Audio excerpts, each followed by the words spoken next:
ठरलं तर मग मालिकेच्या आजच्या भागामध्ये आपण पाहणार आहोत.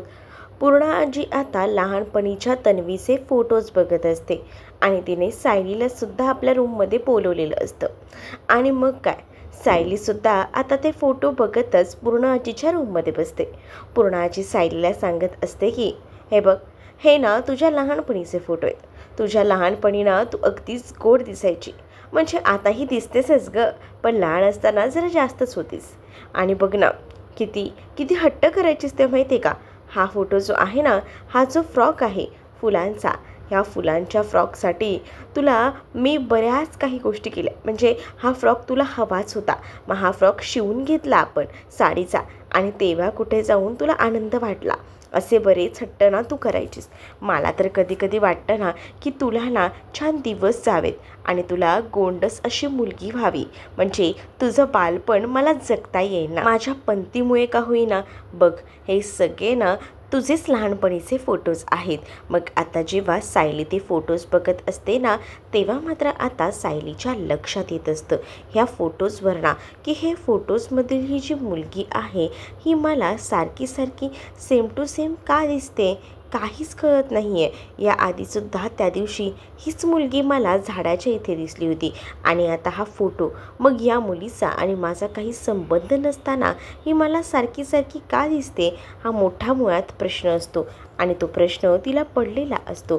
तर दुसरीकडे मात्र आता पाहायला मिळत असतं की पूर्णा आजीला सायली सांगत असते की प्लीज प्लीज, मी जर समजा हे फोटो जे आहेत ते माझ्याकडे ठेवले तर चालतील का, असंही आता म्हटलं जातं. तेव्हा हो हो, का नाही चालणार, हे तुझेच लहानपणीचे फोटो आहेत तर ठेव ना तुझ्याकडे. मी काही हट्ट नाही करत. उलट आहे ना, हे फोटो बघत राहा, म्हणजे कसं तुझं येणारं बाळसुद्धा ना अगदी असंच तुझ्यासारखंच दिसणारं असेल. अगदी तुझं बालपण आहे ना मला नव्याने जगायचं आहे, आणि म्हणूनच तुला लवकर दिवस जायला हवेत असं मला वाटतं. असंही पूर्णा आजी आता सायलीकडे बघून बोलत असते. आणि सायलीला ऑलरेडी दिवस गेलेले असतात हे काही पूर्णा आजीला आता माहिती नसतं, म्हणून पूर्णा आजी आता बघतच राहते. पण सायलीच्या डोक्यामध्ये विचारचक्र सुरू असतं. इकडे आता सचिनने आपलं घर विकायला काढलेलं असतं. घरात त्याचे आईबाबा नसतात, आणि मग काय, तो आता त्याचं हे संपूर्ण घर एका माणसाला दाखवतो आणि त्याची एक रक्कमसुद्धा ठरवतो. पण तो माणूस बोलत असतो की ही रक्कम जरा जास्त आहे, थोडेसे पैसे कमी करा. पण आता तो सांगतो की काय पैसे कमी करायचे आहेत, उलट मी तुम्हाला बरोबर तेच सांगितले, मी काही वाढवून उगाच रक्कम सांगत नाही आहे बघा, असंही आता तो बोलत असतो. जेव्हा आता या सगळ्या गोष्टी तो बोलतो तेव्हा तो हेही सांगतो, खरं तर मला घर विकायचं नव्हतं, पण काय करणार, मला पैशांची गरज आहे म्हणून. आणि मग तो म्हणतो माणूस, ठीक आहे, मी तुम्हाला कळवतो. आणि तेवढ्यातच ना इकडे एक नोटीस आलेली असते. कुरिअरवाला नोटीस देऊन जातो, आणि मग ती नोटीस तो ओपन करून बघतो तर काय, त्यामध्ये उद्याच्या हेअरिंगची नोटीस लागलेली असते. आणि हे सगळं बघूनच ना त्याला धक्का बसतो, कारण त्याला सहजासहजी अस्मिताला सोडायचं नसतं. अस्मिताकडनं बरेचसे पैसे लुटून घ्यायचे असतात, तिलासुद्धा बर्बाद करायचं असतं, आणि यासाठी त्याचं हे सगळं काही सुरू होतं. म्हणूनच तो ठरवतो की नाही, काहीतरी सोल्युशन तर काढायला हवं. असं सहजासहजी मी तर हिला सोडणार नाही आहे, असाही निर्णय त्याचा असतो. इकडे आता तो प्लॅनिंग करतो. त्याला असं वाटत असतं की जर आपण या सुभेदारांना हलक्यात घेतलं तर चालणार नाही, आपल्याबद्दलसुद्धा काहीतरी स्ट्रॉंग करावे, उद्या कोर्टात दाखवायला असायला हवे. इथे आता कल्पना सायलीच्या बाळासाठी प्लॅनिंग करत असते. तेच अस्मिता बोलत असते की आई, माझ्या बाळाच्या वेळेलासुद्धा तू असंच सगळं काही करायचीस, बरोबर ना. दुसरीकडे चैतन्य आणि अर्जुन आता घरातल्या सगळ्यांना उद्याच्या इयरिंगबद्दल सांगण्यासाठी म्हणून येत असतात. तेवढ्यातच ना घरामध्ये सचिन आलेला असतो, आणि सचिन जसं येतो ना तसं आता इकडे असणारी अस्मिता जी आहे ती बोलत असते की तुझं इथे काय काम आहे. अस्मिताला तो म्हणतो की हे सगळं तू मुद्दामून करतेस ना. त्यावर आता अस्मिता म्हणते की मी मुद्दाम करते का तू काही गोष्टी मुद्दाम करतोय, सांग ना काय, आता काय बोलायचं आहे, बोलून टाक.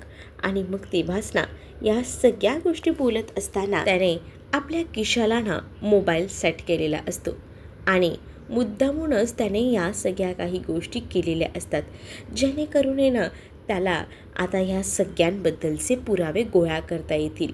इकडे अर्जुन आणि चैतन्य बोलायला आलेले असतात, पण त्यांचं बोलणं काही अपुरंच राहिलेलं असतं.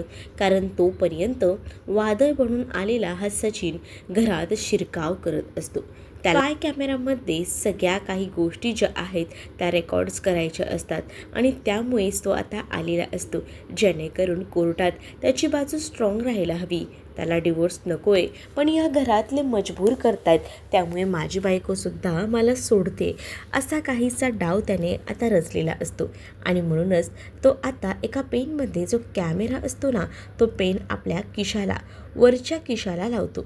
म्हणजे जेव्हा ही सगळीजणं बोलतील तेव्हा हे सगळं काही त्यात रेकॉर्ड होईल, असाही या सगळ्यामागचा उद्दिष्ट असतो. आणि मग काय, तो पेन सेट वगैरे करतो आणि आतमध्ये जातो.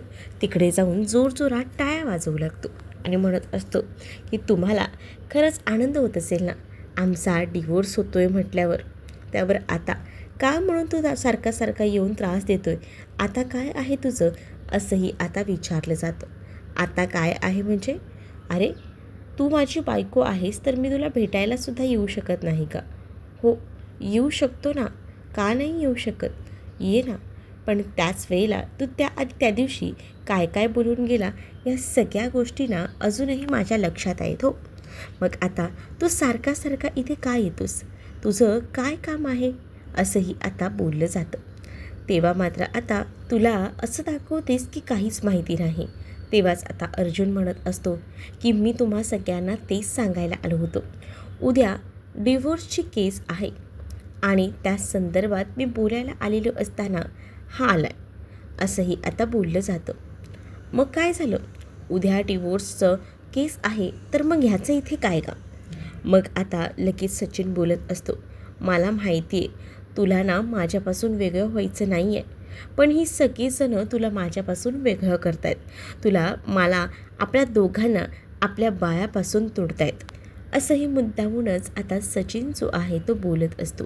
त्यावर अस्मिता लगेचच त्याला म्हणते की ह्या सगळ्यांच्या बोलण्यावर ना मी म्हणत नाही आहे की मला सोडा करून, हे तुझ्यामुळे मी तुला सोडते, कारण तुझं हे वागणं आणि हे सगळं जे काही आहे ना ते मुळात मला आवडलेलंच नाही आहे आणि त्यामुळेच मला तुझ्यासोबत आता कोणतेच संबंध ठेवायचे नाही आहेत. तुला आत्ता बाळाबद्दल वाटतं आहे का, त्या दिवशी जाताना जे जे काही बोललायस ना ते चांगलंच लक्षात आहे आणि आता तू वर तोंड करून मला बोलतोयस. आणि त्याच वेळेला आता सायलीही म्हणत असते की अस्मिताताईंच्या मनानेच अस्मिताताईने निर्णय घेतला आहे आणि ताई मी तर म्हणते ना, ह्यांनी आत्ता जे काही येऊन तमाशा करतायत ना त्यामुळे तुम्ही तर ह्यांना सोडूनच द्या, कारण असा माणूस ना आयुष्यात नसलेलाच बरा, ज्याच्यामुळे आपल्याला मनस्ताप होतो, असंही आता सायली बोलत असते. मग जेव्हा जेव्हा जी लोक बोलतायत ना त्यांच्याकडे बरोबर आता सचिन फिरत असतो, म्हणजे जेणेकरून सगळ्या काहींचे चेहरे त्यामध्ये रेकॉर्ड व्हायला हवेत आणि हे सगळं काही ध्येय त्याचं असतं. आता तो ह्या सगळ्यामध्ये तो सेट मोबाईल करून आलेला असतो, कॅमेरा सेट आहे त्यामुळे त्याला एक्स्ट्रा काही बोलता येत नसतं, कारण त्याला त्याची बाजू व्यवस्थित दाखवायची असते ना. घरातले सगळेजण त्याला घालून पाडून बोलत असतात आणि त्याला तेच हवं असतं, त्याला तेच पुरावे हवे असतात, त्यामुळे तो शांत असतो आणि बोलतो की बोला, अजून काय काय बोलायचं आहे ना ते बोला, सगळं रेकॉर्ड होतच आहे तसं पण, आणि मला जे हवं आहे ते सगळं होतं आहे, असंही आता तो म्हणत असतो. इकडे आता कल्पना म्हणत असते की आम्हाला ना तुझ्यासारखा जावई नकोच आहे आणि मुळात ना आतापर्यंत तू अस्मिताला जो काही त्रास दिला आहे ना त्यामुळे आता खरंच वैताग आला, त्यामुळे अस्मिता तू ह्या माणसाला सोडतेस ना, हा तुझा जो विचार आहे तो अगदी बरोबर आहे, असंही आता म्हटलं जातं. मग काय, या कॅमेऱ्यामध्ये सगळ्या काही गोष्टी रेकॉर्ड होत असतात.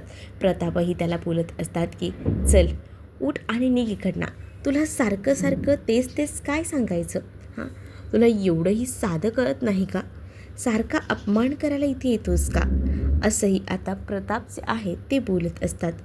तर त्याच वेळेला मी ना इथे माझ्या बायकोशी बोलायला आलो आहे, कारण तुम्ही सगळ्यांनी तिला भडकवले आणि मुळात तिचं जे काही सुरू आहे ना ते या माणसामुळे, आणि असं बोलून तो चैतन्याच्या समोर जातो. चैतन्याला म्हणत असतो की काय रे, तुला तुझं घर वगैरे काही नाही आहे का, सतत बघावं तेव्हा इथेच असतोस अस्मिताच्या मागे पुढे, तर बिचाऱ्या त्या चैतन्याला घालून पाडून बोललं जात असतं आणि तो चैतन्यसुद्धा शांत राहून सगळ्या काही गोष्टी ऐकून घेत असतो.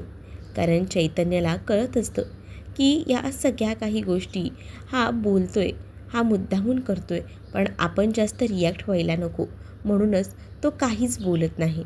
पण इकडे अस्मिता सायली बोलत असतात की काय मूर्ख माणूस आहे, ते ह्यांचंही घर आहे आणि हे घर त्यांचंही असताना ते ह्या घरात येऊ शकतात आणि तुम्ही जे काही बोलताय ना, तुम्ही ते चुकीचं बोलताय आणि तुम्हाला आता मुलाबद्दल वाटते. एवढे दिवस तर तुम्हाला मुलाबद्दल तर काहीच वाटत नव्हतं. मी तर म्हणते अस्मिताताई यांच्याकडनं ना आता तू तर पोळगी घ्यायलाच हवी आणि ते सुद्धा यांच्यावर जे जे काही आरोप आहेत ना ते सगळे कर आणि तुला ज्या ज्या काही गोष्टी पॉसिबल असतील ना त्या सगळ्या गोष्टींचे आरोप ह्यांच्यावर टाक आणि ह्यांच्याकडनं चांगलीच पोळगी घे, जेणेकरून तुला बाळाचा सांभाळही करता येईल. हे सुद्धा आता सायली ह्या सगळ्यामध्ये बोलून जाते. सायली तर या सगळ्या काही गोष्टी बोलून जाते आणि तेव्हाच ना सचिन म्हणत असतो की वाह, सायली वहिनी कसली कमाल करते यार ही. मला जे जे हवं आहे ना ते परफेक्ट ही बोलून दाखवते आणि त्यामुळेच ना माझ्यासाठी ह्या सगळ्या काही गोष्टी आहेत ना बऱ्या पडत आहेत, असंही आता म्हटलं जातं. तर दुसरीकडे आता पाहायला मिळत असतं की अस्मिता म्हणत असते की तुझं झालं असेल ना तर तू गेलास ना तरीही चालेल, कारण मला आता तुझ्यासोबत नाही बोलायचं. सरळ तिने स्वतःचं म्हणणं जे आहे ते आता मांडून टाकलेलं असतं. मग तरीसुद्धा निर्लज्जपणे तो बोलत असतो की ठीक आहे, तू म्हणतेस तर उद्या कोर्टातच भेटायचं आहे ना, भेटूया उद्या कोर्टात. जे काही असेल ते समोरासमोर होईल. मग तर झालं. आता त्याला तर पुरावे मिळालेले असतात आणि त्यामुळेच तो आता हे सगळं काही बोलत असतो. आता अस्मिताला या सगळ्याचा कंटाळा आलेला असतो. तेच तर आता सचिन बोलून तर जातो, पण या सगळ्याचा त्रास ना आता सायलीला खूप जास्त होत असतो. सायलीला त्रास होतो, सायलीला गरगरायला लागतं.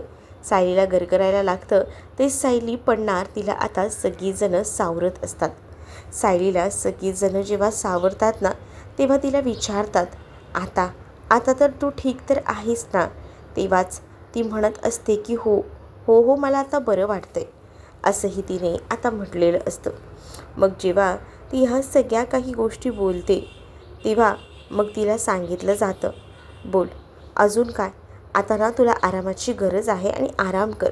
मग दुसरीकडे अस्मिताला वाटतं की अस्मितामुळे ह्या दोघांच्याही आयुष्यात कुठेतरी आता आनंद आलेला होता, पण तोच आनंद त्यांच्याकडनं कुठेतरी हिरावून जातो आहे का, असा काहीतरी समज ना आता वाटत असतो आणि त्यामुळेच ना असं विचित्र वाटायला झालेलं असतं अस्मिताला.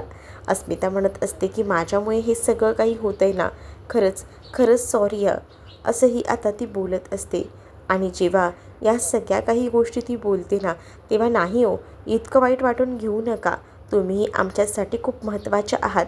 आता सायलीला रूममध्ये नेलं जातं.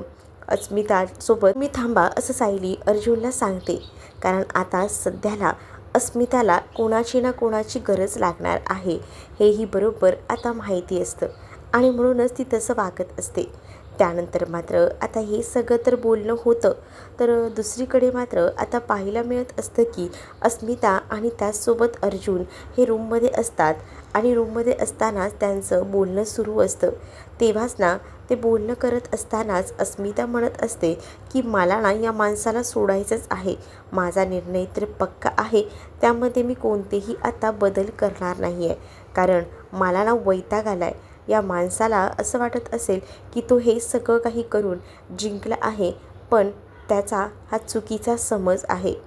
त्याला माझ्या आयुष्यातनं मी कायमचं काढून टाकणार आहे आणि या माणसामुळे ना आतापर्यंत खूप जास्त मनस्ताप झाला आहे, तुम्हालाही आणि मलाही सुद्धा. त्यामुळे हा माणूस आयुष्यात नसेल तर बरंच आहे, असंही आता सचिनबद्दल अस्मिता बोलत असते.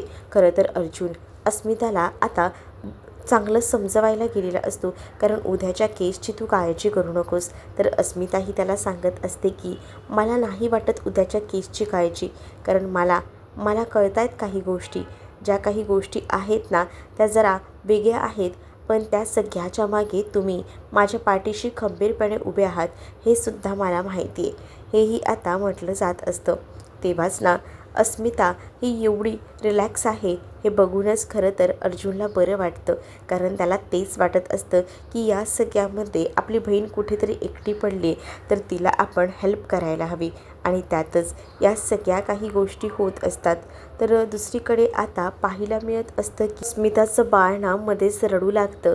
बाळ रडू लागल्याबरोबर आता म्हटलं जातं की काय झालं आहे बाळाला, बाळ का बरं एवढं रडतंय, काय होतंय, असंही आता विचारलं जातं.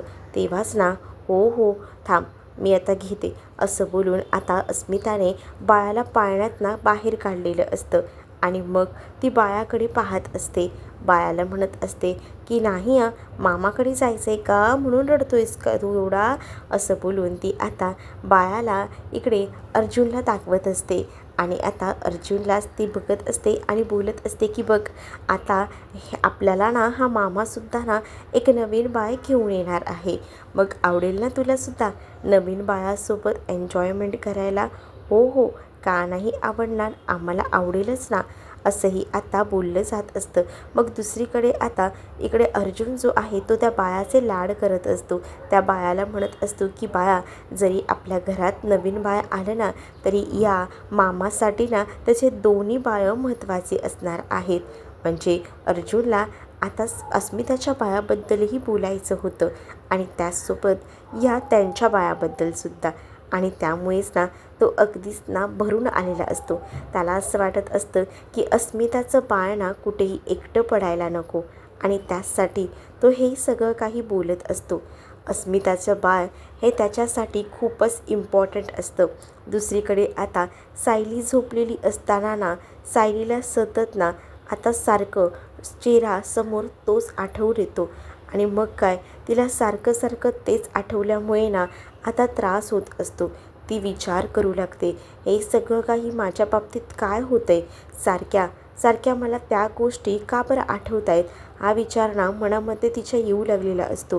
ती उठून बघते तर काय तिच्या समोर जे आहे ना ते कोणीही नसतं. पण आता ती विचार करते की माझ्यासोबत या सगळ्या काही गोष्टी अशा का होत आहेत, सारख्या मला तिचा चेहरा का दिसतो, तिचा आणि माझा काय संबंध आहे, असंही आता म्हटलं जात असतं.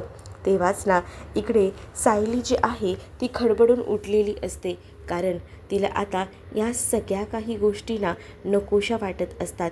मग ती पुन्हा एकदा जे काही फोटोज असतात ना ते फोटोज बघू लागते आणि जेव्हा ती फोटोज बघत असते ना तेव्हा तिला समजतच नसतं की आपल्या आयुष्यात हे सगळं काही काय घडतंय. म्हणजे एकावर एक नवनवीन विषय आणि त्यातच आता ती प्रेग्नेंट आहे आणि तेव्हासुद्धा तिला या सगळ्याला सामोरं जावं लागतंय.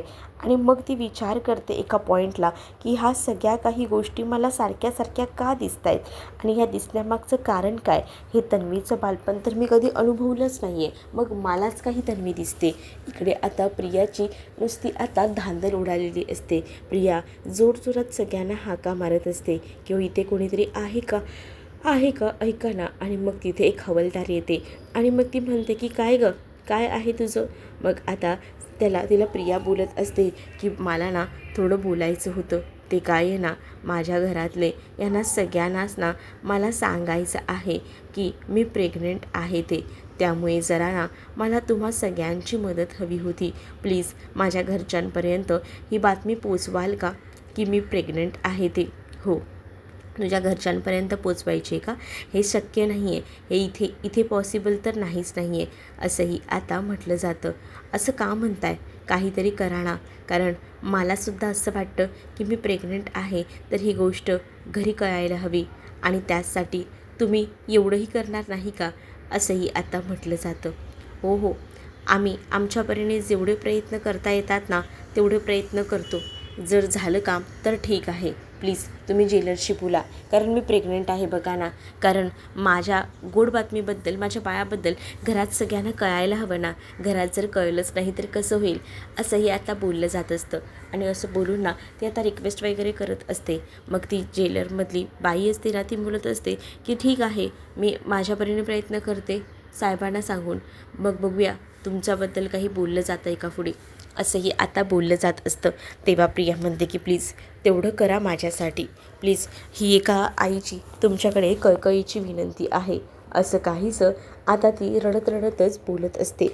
इकडे आता सचिन साक्षीला भेटायला गेलेला असतो आणि त्याने सांगितलेलं असतं की मला ना एवढ्यात तर डिवोर्स नको आहे. अरे पण अस्मिता डिवोर्स देते ना, मग कशाला थांबतोयस, जाऊ दे ना, आता डिवोर्स घेऊन टाक, असंही आता म्हटलं जात असतं. मग कसा काय डिवोर्स घेऊ, तुला तर चांगलंच माहिती आहे त्यांची बाजू ही स्ट्रॉंग आहे. कोर्टामध्ये ती लोक एकदम बोलू शकतात आपल्या अफेअरबद्दल, माझ्याबद्दल. मग आपण तिथे काय बोलणार आहोत ना, हे सुद्धा मनामध्ये प्रश्न येतात ना. मग काळजी वाटते, कारण इथे आपली जी बाजू आहे ती पॉझिटिव्ह नाही आहे. त्यावर साक्षी म्हणते मुळात आपल्या दोघांचंही एकमेकांवर प्रेम आहे हे ऑलरेडी अस्मिताला माहिती आहे. त्यामुळे मला असं वाटत नाही की काही झालं ना तरीसुद्धा ती लोक काहीच कोर्टामध्ये सिद्ध करू शकणार नाही आहे, हेही आता ती म्हणत असते. पण तो म्हणतो की त्यांच्याकडे पुरावे आहेत की तुझं आणि माझं अफेअर आहे.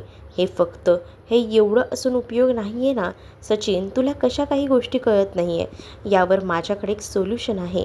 मग ती सांगू लागते तिचं सोल्युशन. जेव्हा ती आता तिच्या प्लॅस्टिक सर्जरीबद्दल बोलत असते ना, तेव्हा ते तर ऐकूनच ना खूप मोठा धक्काच इकडे सचिनला बसतो आणि सचिनसाठी हे सोने पे सुहागा असतं. इकडे आता अर्जुन रूममध्ये येतो आणि सायलीसाठी त्याने दूध आणलेलं असतं. तो सायलीला म्हणत असतो की हे दूध सगळं संपव. सायली म्हणत असते की का हो तुम्ही मला त्रास देता, नको मला हे दूध. पण आता अर्जुन तिला ब्लॅकमेल करतो की हे दूध तू पियालीस ना तर तुझ्यासाठी एक सरप्राईज आहे, मग तू दूध पियालीस तरच तुला ते सरप्राईज मी दाखवणार, असंही त्याने म्हटलेलं असतं. मग काय, सायली पटापट दूध प्यायला घेते.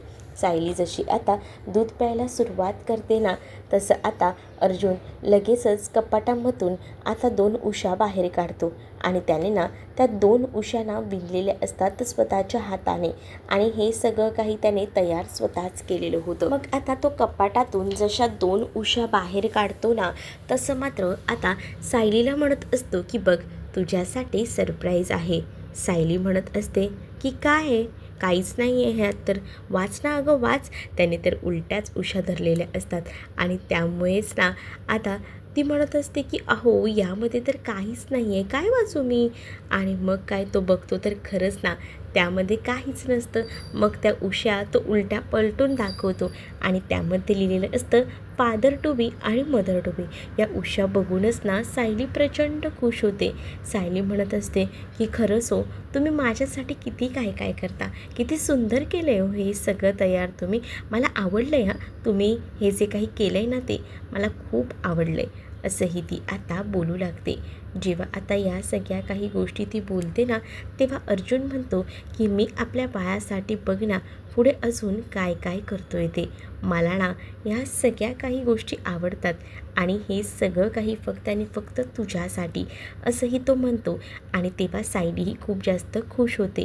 तर पुढील भागामध्ये आता आपल्याला पाहायला मिळतं की सायलीला रात्रीची झोपही लागत नसते आणि ती सारखी तेच फोटोज बघत असते. दुसरीकडे आता या सचिनने तयारी केलेली असते आणि सचिनने आता त्याच्या आईवडिलांना वृद्धाश्रमात ठेवल्याचा निर्णय घेतलेला असतो आणि तो त्यांना तिथे घेऊन येतो. इकडे अर्जुनही सायलीला विचारतो की तू सारखे सारखे तन्वीचे फोटोज का बघतेस, काय झालं आहे. पण सायली कोणत्या तोंडाने सांगणार आहे की सारखे तिला तेच भास होत आहेत ते. तर तुम्हाला हा भाग कसा वाटला हे कमेंटमध्ये मला नक्कीच सांगा. अशाच अपडेट्ससाठी चॅनलला सबस्क्राईब नक्कीच करा. चला तर मग भेटूया पुढच्या भागात. तोपर्यंत टाटा बाय.